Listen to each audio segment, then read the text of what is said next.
ಅಭಿಯ ಮುಂದೆ ನಿಂತು ಮಾತನಾಡಲು ಭಯಪಟ್ಟ ಸಾಹಿತ್ಯ ಅವನ ಜೊತೆ ಮಾತನಾಡುವ ನಿರ್ಧಾರವನ್ನು ಕೈಬಿಟ್ಟು ರೂಮಿನಲ್ಲಿ ಕುಳಿತು ಅವನ ಕೋಪದ ಬಗ್ಗೆಯೇ ಗೊಣಗುತ್ತಿದ್ದಳು. ಬಾಲ್ಕನಿಯಿಂದ ಎದ್ದು ಒಳಬಂದ ಅಭಿಗೆ ಅವಳ ಮಾತುಗಳು ಅಸ್ಪಷ್ಟವಾಗಿ ಕೇಳಿದಾಗ ಹುಬ್ಬುಗಂಟಿಕ್ಕಿ ಜೋರಾಗಿ ಏನಂದೆ ಎಂದು ಕೇಳಿದಾಗಲೇ ಸಾಹಿತ್ಯಾಳಿಗೆ ಅಭಿ ಬಾಗಿಲ ಬಳಿ ನಿಂತಿರುವ ವಿಚಾರ ತಿಳಿದದ್ದು. ಅಷ್ಟು ಹೊತ್ತು ಗುಣಗುತ್ತಿದ್ದವಳಿಗೆ ಅಭಿಯ ಮುಖ ಕಂಡು ನಡುಕ ಹತ್ತಿತು. ಏನ್ ಹೇಳ್ದೆ? ಇನ್ನೊಂದ್ಸರಿ ಹೇಳು. ಮತ್ತದೇ ಗಂಭೀರ ಧ್ವನಿ ಅವನದು. ನಾನು ಕೋಪಿಷ್ಟ ಅಂದಿದ್ದು ಕೇಳಿದ್ಯಾ ಇವ್ರಿಗೆ ಎಂದು ಯೋಚಿಸುತ್ತಾ ಮುಖದ ಮೇಲೆ ಸಣ್ಣ ಸಣ್ಣ ಬೆವರ ಹನಿಗಳು ಮೂಡಿದುದನ್ನು ಒರೆಸುತ್ತಾ ಮೆಲ್ಲನೆ ಗಂಡನ ಕಡೆಗೆ ನೋಡಿದಳು. ಅವನ ಮುಖ ಹಾಗೇ ಗಂಟಿಕ್ಕಿತು. ಥಟ್ಟನೆ ತಲೆ ತಗ್ಗಿಸಿ, ಅದು ನಾನು ನಿಮ್ಮ ಜೊತೆ ಸ್ವಲ್ಪ ಮಾತಾಡಬೇಕಿತ್ತು ಎಂದು ಇದ್ದ ಧೈರ್ಯವೆಲ್ಲ ಒಗ್ಗೂಡಿಸಿ ಹೇಳಿದಳು. ನನಗೆ ನಿನ್ನ ಮಾತು ಕೇಳೋಷ್ಟು ತಾಳ್ಮೆ ಇಲ್ಲ ಮೇಡಮ್, ಯಾಕಂದರೆ ನಾನು ತುಂಬ ಕೋಪಿಷ್ಟ ಅಲ್ವಾ. ನಿನ್ನ ಮಾತು ಏನಿದ್ರು ಸಹನೆ ತಾಳ್ಮೆ ಇರೋರ ಹತ್ರ ಇಟ್ಕೊ. ಅದೇ ಕೋಪ ಅವನದು. ಸಾಹಿತ್ಯ ಮತ್ತೆ ಏನೋ ಹೇಳಲು ಬಾಯಿ ತೆರೆದಾಗ, ಚುಪ್, ಮಾತಾಡಬೇಡ ನೀನು. ನೀನು ಮಾತಾಡೋದನ್ನು ನಾನು ಕೇಳಬೇಕು, ನಾನು ಮಾತಾಡೋದನ್ನು ಕೇಳೋಕ್ಕೆ ಮಾತ್ರ ನಿನ್ನ ಕೈಲಿ ಆಗಲ್ಲ ಅಲ್ವಾ. ಬಿಡು, ನಿನ್ನ ಹತ್ರ ಮಾತಾಡಿ ನಾನು ಯಾಕೆ ಟೈಮ್ ವೇಸ್ಟ್ ಮಾಡಲಿ ಎಂದು ರೂಮಿನೊಳಗೆ ಬಂದು ಬೆಡ್ಶೀಟ್ ಮತ್ತು ತಲೆದಿಂಬು ತೆಗೆದುಕೊಂಡು ಹೊರ ಹೋಗುತ್ತಿದ್ದವ ಮತ್ತೆ ತಿರುಗಿ, ಇನ್ನೊಂದು ಸಾರಿ ಕೋಪಿಷ್ಟ ಅಂತೆಲ್ಲ ಅಂದ್ಯೋ ಎನ್ನುತ್ತಾ ಒಂದು ಕ್ಷಣ ಅವಳನ್ನೇ ದುರುಗುಟ್ಟಿ ನೋಡಿ ಬಾಲ್ಕನಿಗೆ ಹೆಜ್ಜೆ ಹಾಕಿದ. ಸಾಹಿತ್ಯ ಅವನು ಹೋದ ಕಡೆ ನೋಡುತ್ತಾ, ಇನ್ನೂ ಅಂತೀನಿ, ಅಂತಾನೇ ಇರ್ತೀನಿ, ಕೋಪಿಷ್ಟ ಕೋಪಿಷ್ಟ ಕೋಪಿಷ್ಟ ಎಂದು ಅವನಿಗೆ ಕೇಳಿಸದಂತೆ ಹೇಳಿ ಮೂತಿ ತಿರುವಿದಳು. ಸಾಹಿತ್ಯ ಮನೆಗೆ ಬಂದು ಹೋದಾಗಿಂದ ನೇಹ ಹುಚ್ಚಿಯಂತೆ ವರ್ತಿಸುತ್ತಿದ್ದಳು. ಮಗಳನ್ನು ಸಂಭಾಳಿಸುವುದು ವಿಪರೀತ ಕಷ್ಟವೆನಿಸಿತು ಮೃತ್ಯುಂಜಯರಿಗೆ. ಅವಳು ರೂಮಿನಿಂದ ಎದ್ದು ಹೊರಗೆ ಬರುವುದೇ ಅಪರೂಪವಾಯಿತು. ಎಚ್ಚರವಾದಾಗಲೆಲ್ಲ ಮದ್ಯದ ಬಾಟಲನ್ನು ತುಡಿಗಿರಿಸುತ್ತಿದ್ದಳು. ದಿನೇ ದಿನೇ ಅವಳ ನಡವಳಿಕೆಯಲ್ಲಾದ ಬದಲಾವಣೆ ಕಂಡು ಮೃತ್ಯುಂಜಯರಿಗೆ ತುಂಬಾನೇ ಭಯವಾಗಿತ್ತು. ಮೊದಲಿನಿಂದಲೂ ಮುದ್ದಾಗಿ ಬೆಳೆಸಿದ ಮಗಳು ಈ ರೀತಿ ಆಗಲು ಕಾರಣ ನಾನೇ. ಕೇಳಿದ್ದೆಲ್ಲ ಇಲ್ಲವೆನ್ನದೆ ಕೊಡಿಸಿ ಈಗ ಸಿಗದಿರುವುದನ್ನು ತನ್ನದಾಗಿಸಬೇಕು ಎಂದು ಹಠ ಹಿಡಿಯಲು ಮೂಲ ಕಾರಣ ನಾನೇ ಎಂದು ತನ್ನಲ್ಲೇ ಪರಿತಪಿಸುತ್ತಿದ್ದರು. ದಿನದ 24 ಗಂಟೆಯೂ ಮದ್ಯವನ್ನು ಗಂಟಲಿಗೆ ಇಳಿಸುವುದು ಬಿಟ್ಟರೆ ಬೇರೇನು ಸೇವಿಸುತ್ತಿರಲಿಲ್ಲ ಆಕೆ. ಕನಸಿನಲ್ಲೂ ಅಭಿಯದೇ ಧ್ಯಾನ ಮಾಡುತ್ತಿದ್ದಳು. ಮಗಳ ಪರಿಸ್ಥಿತಿ ತೀರ ಹದಗೆಟ್ಟಿದ್ದನ್ನು ಕಂಡು ಮೃತ್ಯುಂಜಯರಿಗೆ ಬೇರೆ ದಾರಿ ಕಾಣದೆ ತನ್ನ ಮಗಳನ್ನು ಆಸ್ಪತ್ರೆಗೆ ಸೇರಿಸಬೇಕಾಯಿತು. ಕಂಠಪೂರ್ತಿ ಕುಡಿದು ಪ್ರಜ್ಞಾಹೀನ ಸ್ಥಿತಿಯಲ್ಲಿದ್ದ ಮಗಳನ್ನು ಆಸ್ಪತ್ರೆಗೆ ಸೇರಿಸಿದಾಗ ಅವಳನ್ನು ವಿಚಾರಿಸಲು ಅವಳಿದ್ದ ವಾರ್ಡ್ಗೆ ಡಾಕ್ಟರ್ ದಿಲೀಪ್ ಬಂದಿದ್ದ. ದಿಲೀಪ್ ಮೊದಲಿನಿಂದಲೇ ಅಭಿಯ ಸ್ನೇಹಿತನಾಗಿದ್ದ ಕಾರಣ ಒಂದೆರಡು ಪಾರ್ಟಿಗಳಲ್ಲಿ ನೇಹಾಳನ್ನು ನೋಡಿದ್ದರಿಂದ ಅವನಿಗೆ ಅವಳ ಗುರುತು ಸಿಕ್ಕಿತು. ಆಶ್ಚರ್ಯದಿಂದ ಅವಳ ತಂದೆಯ ಕಡೆ ತಿರುಗಿ, ಇವರ್ಯಾಕೆ ಈ ಪರಿಸ್ಥಿತಿಯಲ್ಲಿದ್ದಾರೆ, ಅಂಥದ್ದೇನಾಗಿದೆ ಇವರಿಗೆ ಎಂದು ಕುತೂಹಲದಿಂದ ಕೇಳಿದ. ಮೃತ್ಯುಂಜಯರಿಗೆ ಏನು ಹೇಳಬೇಕೆಂದು ತಿಳಿಯಲಿಲ್ಲ. ಅಷ್ಟರಲ್ಲಿ ನೇಹ ಅಭಿ ಅಭಿ ಎಂದು ಕನವರಿಸುತ್ತಿದ್ದಳು. ತಕ್ಷಣ ಅವಳ ಬಳಿ ಓಡಿ ಅವಳನ್ನೊಮ್ಮೆ ಪರಿಶೀಲಿಸಿದ. ಓಹ್, ಹೆವಿ ಡ್ರಿಂಕ್ ಮಾಡಿದ್ದಾರೆ. ಅವರ ನಶೆ ಇಳಿಯುವವರೆಗೂ ಯಾವುದೇ ಮೆಡಿಸಿನ್ ಕೊಡೋಕ್ಕೆ ಸಾಧ್ಯ ಇಲ್ಲ. ತುಂಬ ವೀಕ್ ಆಗಿದ್ದಾರೆ. ಡ್ರಿಂಕ್ ಬಿಟ್ಟರೆ ಬೇರೇನೂ ತಿಂದಿಲ್ಲ ಅನಿಸುತ್ತೆ. ಯಾಕೆ ಇಷ್ಟೊಂದು ಅಪ್ಸೆಟ್ ಆಗಿದ್ದಾರೆ? ಮತ್ತೆ ಅವಳ ತಂದೆಯನ್ನು ಪ್ರಶ್ನಿಸಿದ ದಿಲೀಪ್. ಮೃತ್ಯುಂಜಯರಿಗೆ ಏನು ಹೇಳಬೇಕೆಂದು ತಿಳಿಯಲಿಲ್ಲ. ನೇಹ ಮತ್ತೆ ಮತ್ತೆ ಅಭಿಯ ಹೆಸರನ್ನು ಕನವರಿಸುತ್ತಿದ್ದಳು. ಅಭಿ? ಅನುಮಾನದಿಂದ ಮೃತ್ಯುಂಜಯರ ಮುಖ ನೋಡಿದ ದಿಲೀಪ್. ಅವರು ತಲೆ ತಗ್ಗಿಸಿ ನಿಂತರು. ಏನೋ ತಪ್ಪಾಗಿದೆ ಎಂದರಿತ ದಿಲೀಪ್ ವಾರ್ಡ್ನಿಂದ ಹೊರಬಂದು ಅಭಿಗೆ ಕಾಲ್ ಮಾಡಿದ. ಹಲೋ ಅಭಿ, ನಿನ್ನ ಜೊತೆ ಸ್ವಲ್ಪ ಮಾತಾಡಬೇಕಿತ್ತು, ಫ್ರೀ ಇದೆಯಾ ಪ್ರಶ್ನಿಸಿದ. ಅಭಿ ಆಫೀಸಿನಲ್ಲಿ ಕುಳಿತು ಕರಣ್ ಜೊತೆ ಮಾತನಾಡುತ್ತಿದ್ದಾಗ ದಿಲೀಪ್ನ ಕರೆ ಬಂದಿತ್ತು. ಇಲ್ಲ ದಿಲೀಪ್, ನಾನು ಫ್ರೀಯಾಗೇ ಇದ್ದೀನಿ. ನನ್ನ ಫ್ರೆಂಡ್ ಕರಣ್ ಬಂದಿದ್ದ, ಅವನ ಜೊತೆ ಮಾತಾಡ್ತಾ ಕೂತಿದ್ದೆ ಎಂದವನ ಮಾತಿಗೆ, ಅಭಿ ನಿನ್ನ ಹತ್ರ ಸ್ವಲ್ಪ ಮಾತಾಡಬೇಕಿತ್ತು ಎಂದು ಕೇಳಿದ ದಿಲೀಪ್. ಮಾತಾಡೋ ಮಾರಾಯ ಎಂದು ಕಿರುನಗೆ ಬೀರುತ್ತಲೇ ಹೇಳಿದ. ಅದು ನೇಹಾ ಇಲ್ಲೇ ಹಾಸ್ಪಿಟಲಲ್ಲಿ ಅಡ್ಮಿಟ್ ಆಗಿದ್ದಾರೆ ಕಣೋ. ನಂಗನ್ಸುತ್ತೆ ಅವರು ಡಿಪ್ರೆಷನ್ಗೆ ಹೋಗಿದ್ದಾರೆ. ಸ್ವಲ್ಪ ದಿನದಿಂದ ಏನೂ ತಿಂದಿಲ್ಲ ಅಂತ, ಜೊತೆಗೆ ತುಂಬ ಕುಡ್ದಿದ್ದಾರೆ. ಅವರ ಪರಿಸ್ಥಿತಿ ತುಂಬ ಹದಗೆಟ್ಟಿದೆ, ತುಂಬ ವೀಕ್ ಆಗಿದ್ದಾರೆ ಎಂದ ದಿಲೀಪ್ ಮಾತಿಗೆ, ಇದನ್ನು ನಂಗ್ಯಾಕೋ ಹೇಳ್ತಿದ್ಯಾ ಎಂದು ಹುಬ್ಬು ಜೋಡಿಸಿ ಕೇಳಿದ ಅಭಿ.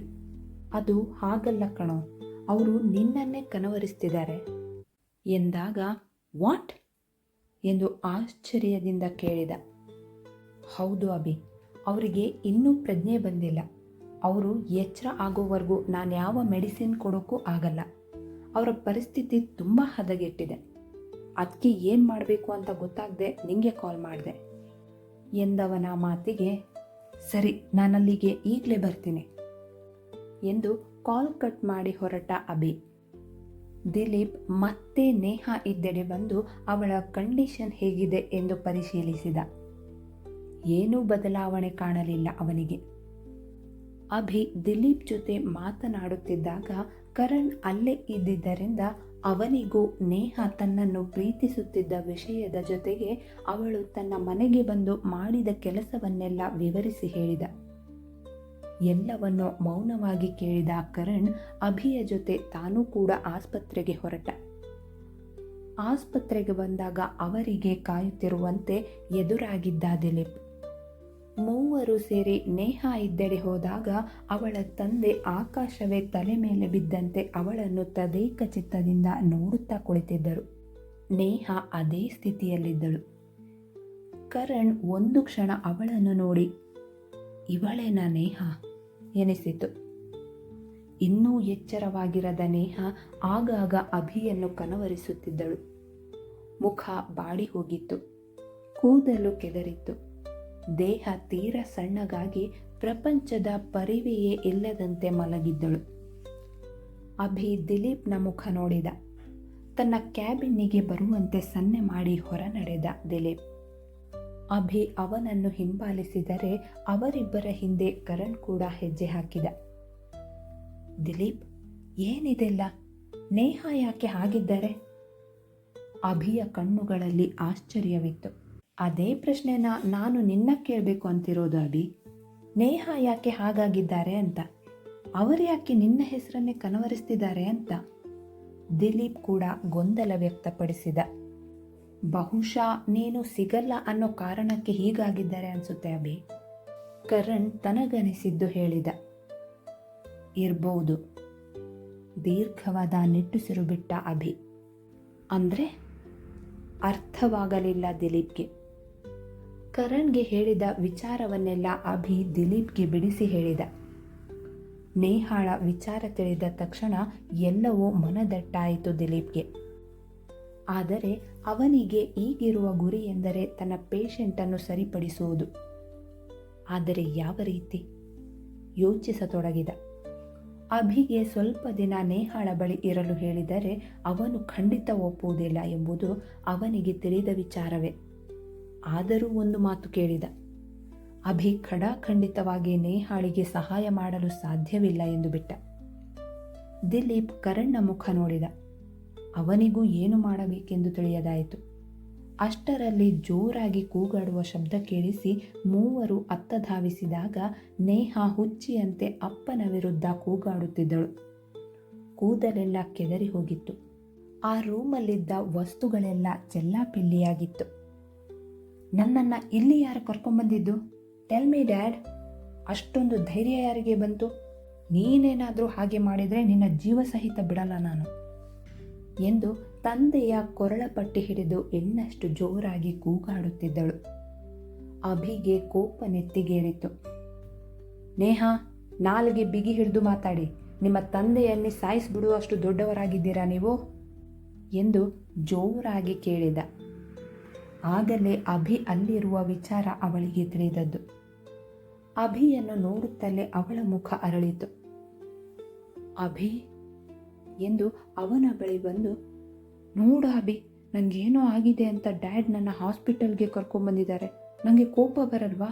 ನೀನು ಹೇಳು, ನನಗೆ ಏನಾಗಿದೆ ಅಂತ ನನ್ನ ಇಲ್ಲಿ ಕರ್ಕೊಂಡ್ಬಂದಿದ್ದು ಎಂದು ಅಳುಮುಖ ಹೊತ್ತು ಅವನಿಗೆ ಒರಗಿದಳು.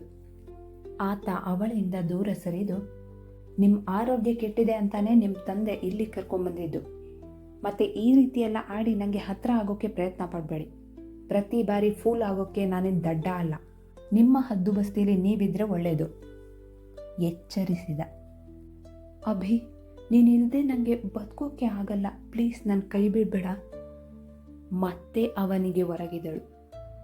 ಅವಳನ್ನು ಜೋರಾಗಿ ತಳ್ಳಿ, ನೋಡಿ, ನನಗೆ ಕೋಪ ಬಂದರೆ ನಾನೇನು ಮಾಡ್ತೀನಿ ಅಂತ ನನಗೆ ಗೊತ್ತಿಲ್ಲ. ಮೊದಲು ಈ ನಾಟಕ ನಿಲ್ಲಿಸಿ. ನಿಮ್ಮಷ್ಟಕ್ಕೆ ನೀವಿರೋದನ್ನು ಕಲೀರಿ ಎಂದು ಯಾರ ಮಾತಿಗೂ ಕಾಯದೆ ಅಲ್ಲಿಂದ ಹೊರನಡೆದ. ಅಭಿ, ನೀವಿಲ್ಲದೆ ನಾನು ಬದುಕೋಲ್ಲ, ಸತ್ತೋಗ್ತೀನಿ ಎಂದು ಅಳುತ್ತಲೇ ಹೇಳಿದಳು. ಅವಳ ಮಾತು ಕಿವಿಗೆ ಬೀಳುತ್ತಿದ್ದಂತೆ ತಿರುಗಿದ ಅಭಿ, ಐ ಡೋಂಟ್ ಕೇರ್ ಎಂದು ಹೇಳಿ ಹೊರಟಿ ಬಿಟ್ಟ. ಕೋಪ ಉಕ್ಕಿತು ನೇಹಾಳಿಗೆ. ಮತ್ತೆ ಹುಚ್ಚಿ ಅಂತಾಡಿದಳು. ಅವಳನ್ನು ಸಂಭಾಳಿಸಲು ಮೂವರಿಗೂ ಸಾಧ್ಯವಾಗಲಿಲ್ಲ. ಕೊನೆಗೆ ದಿಲೀಪ್ ಒಂದು ಇಂಜೆಕ್ಷನ್ ಕೊಟ್ಟು ಮಲಗಿಸಿದ ಮೇಲೇನೆ ಶಾಂತವಾಗಿ ಮಲಗಿದಳು. ಮೃತ್ಯುಂಜಯರವರು ಕಣ್ಣೀರು ಸುರಿಸುವುದು ಬಿಟ್ಟರೆ ಒಂದು ಮಾತು ಆಡುತ್ತಿರಲಿಲ್ಲ. ಅವರು ಮೌನವಾಗಿರುವುದೇ ದಿಲೀಪ್ಗೆ ದೊಡ್ಡ ತಲೆನೋವಾಗಿಬಿಟ್ಟಿತ್ತು. ಏನು ಕೇಳಿದರೂ ಕಣ್ಣೀರೊಂದೇ ಅವರ ಉತ್ತರವಾಗಿತ್ತು. ಕರಣ್ ಸಾಹಿತ್ಯಾಳ ಬಳಿ ಈ ವಿಷಯದ ಬಗ್ಗೆ ಮಾತನಾಡುವಂತೆ ದಿಲೀಪ್ಗೆ ಸಲಹೆ ನೀಡಿದ. ಸಾಹಿತ್ಯಾಳಿಗೆ ಹೇಳಿದರೆ ಏನಾದರೊಂದು ದಾರಿ ಸಿಗಬಹುದೆಂದು ದಿಲೀಪ್ ಸಾಹಿತ್ಯಾಳಿಗೆ ವಿಷಯವನ್ನೆಲ್ಲ ವಿವರವಾಗಿ ತಿಳಿಸಿದ. ಸಾಹಿತ್ಯ ವಿಷಯ ತಿಳಿದು ತಕ್ಷಣ ಆಸ್ಪತ್ರೆಗೆ ಹೊರಟು ಬಂದಿದ್ದಳು. ಕರಣ್ ಮತ್ತು ದಿಲೀಪ್ ಅವಳಿಗಾಗಿಯೇ ಕಾಯುತ್ತಿದ್ದರು. ಸಾಹಿತ್ಯಾಳಿಗೆ ನೇಹಾಳ ಪರಿಸ್ಥಿತಿಯನ್ನು ನೋಡಿ ತುಂಬ ಬೇಸರವಾಯಿತು. ಅವಳ ಮೇಲೆ ಅಭಿಗೆ ಸ್ವಲ್ಪವೂ ಕರುಣೆ ಬರಬಾರದಿತ್ತೆ ಎನಿಸಿತು ಅವಳಿಗೆ. ಅಭಿ ನೇಹಾಳ ಎದುರಿಗಿದ್ದರೆ ಸರಿ ಹೋಗುತ್ತಾಳೆ, ಆದರೆ ಅಭಿಗೆ ಅವಳನ್ನು ಕಂಡರೆ ಆಗುವುದಿಲ್ಲ ಎಂದು ದಿಲೀಪ್ ಹೇಳಿದ್ದನ್ನು ಮತ್ತೆ ಮತ್ತೆ ಯೋಚಿಸಿ ಸಾಹಿತ್ಯ ಒಂದು ನಿರ್ಧಾರಕ್ಕೆ ಬಂದಳು. ದಿಲೀಪ್ ಅವರೇ, ನಾನು ನೇಹಾಳನ್ನು ನಮ್ಮ ಮನೆಗೆ ಕರ್ಕೊಂಡು ಹೋಗ್ತೀನಿ. ತನ್ನ ನಿರ್ಧಾರವನ್ನು ಕರಣ್ ಮತ್ತು ದಿಲೀಪ್ ಮುಂದಿಟ್ಟಾಗ ಇಬ್ಬರು ಆಶ್ಚರ್ಯದಿಂದ ಸಾಹಿತ್ಯಾಳ ಮುಖ ನೋಡಿದರು. ಹೌದು ದಿಲೀಪ್ ಅವರೇ, ನೇಹಾ ಮೇಡಮ್ ಹೀಗಾಗಲು ನಾನೂ ಒಂದು ರೀತಿಯಲ್ಲಿ ಕಾರಣ ಅನಿಸುತ್ತಿದೆ. ಅವರು ಸರಿ ಹೋಗುವವರೆಗೂ ನಮ್ಮ ಮನೆಯಲ್ಲಿರಲಿ ಅಂತ ನಿರ್ಧರಿಸಿದ್ದೇನೆ. ಮತ್ತೊಮ್ಮೆ ತನ್ನ ನಿರ್ಧಾರದ ಬಗ್ಗೆ ಹೇಳಿದಾಗ ಕರಣ್ ಮಧ್ಯೆ ಬಾಯಿ ಹಾಕಿ, ಸಾಹಿತ್ಯ ಅವರೇ, ಅಭಿ ಕೋಪದ ಬಗ್ಗೆ ನಿಮಗೆ ಗೊತ್ತೇ ಇದೆ. ನೇಹಾಳನ್ನು ಕಂಡ್ರೆ ಅವನು ಉರಿದು ಬೀಳೋನು. ಈಗ ಅವನೆದುರು ನೀವು ನೇಹಾಳನ್ನು ಕರ್ಕೊಂಡು ಹೋದರೆ ಅವನ ಕೋಪ ನಿಮ್ಮ ಮೇಲೆ ತಿರುಗಬಹುದು. ಅಷ್ಟೊಂದು ರಿಸ್ಕ್ ತಗೋಬೇಡಿ. ನೀವು ಪ್ರತಿದಿನ ಆಸ್ಪತ್ರೆಗೆ ಬಂದು ಅವಳಿಗೆ ಸಂತೋಷ ಆಗುವ ರೀತಿಯಲ್ಲಿ ಒಂದೆರಡು ಮಾತಾಡಿ ಹೋದರೆ ಸಾಕು. ಉಳಿದದ್ದು ನಾನು ಮತ್ತೆ ದಿಲೀಪ್ ನೋಡಿಕೊಳ್ತೀವಿ ಎಂದವನ ಮಾತಿಗೆ ದಿಲೀಪ್ ಕೂಡ ತಲೆಯಾಡಿಸಿದ. ಸಾಹಿತ್ಯ ತನ್ನ ನಿರ್ಧಾರವನ್ನು ಬದಲಿಸಲು ಒಪ್ಪಲಿಲ್ಲ.